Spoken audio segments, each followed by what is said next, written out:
Hi, my name is Kristen Swanson, and this is my teaching video for Nursing 305, Nursing Informatics. I'd like to talk to you today on recovery following open heart surgery, specifically resuming regular activity, resuming or beginning an exercise regimen, and when you need to call your physician. Following open heart surgery, it typically takes about 6 to 8 weeks for your sternum to heal. During this time, you need to avoid lifting, pushing, or pulling any object weighing greater than 5 pounds or until your doctor says it's okay to do so. You need to avoid sitting for longer than an hour or standing in one place for longer than 15 minutes without taking frequent breaks, walking around, moving your legs to prevent blood clots. Fatigue is common and is actually the number one complaint following heart surgery. This is due to the extended period of time in the hospital without adequate sleep, due to the energy that your body is using to heal its wounds, and the energy that it's using to fight pain. During this time, you need to really listen to your body. You need to space your activities to allow for frequent rest periods. You need to take frequent naps, eat well, and use your pain medicine when necessary. It is very important to get adequate rest and a good night's sleep during your recovery. Once you're home, it's okay to do the stairs.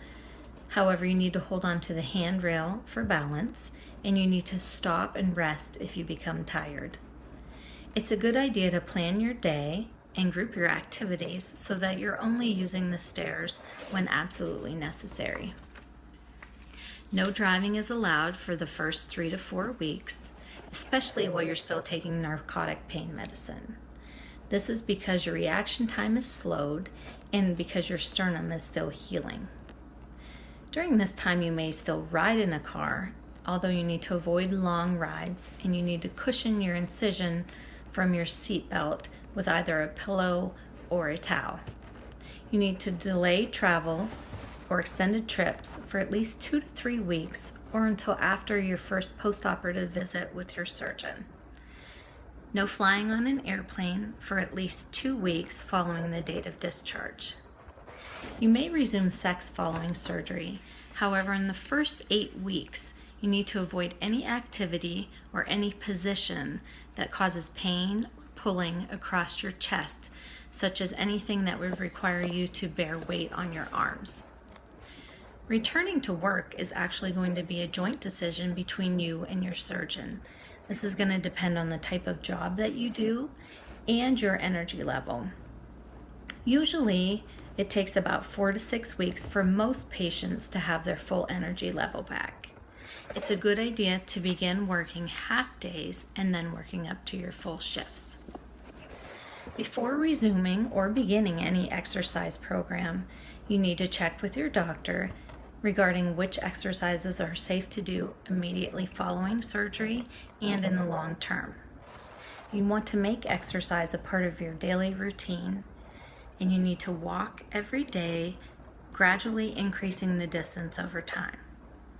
When walking, it's a good idea to start by walking around the block a few times so that you're still close to home rather than going for a distance. Don't worry about how fast you're walking, but how much you're walking.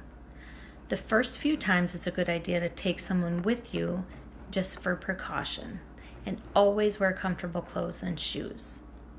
You want to make sure you don't exercise if the weather is bad or if it is too hot or too cold outside.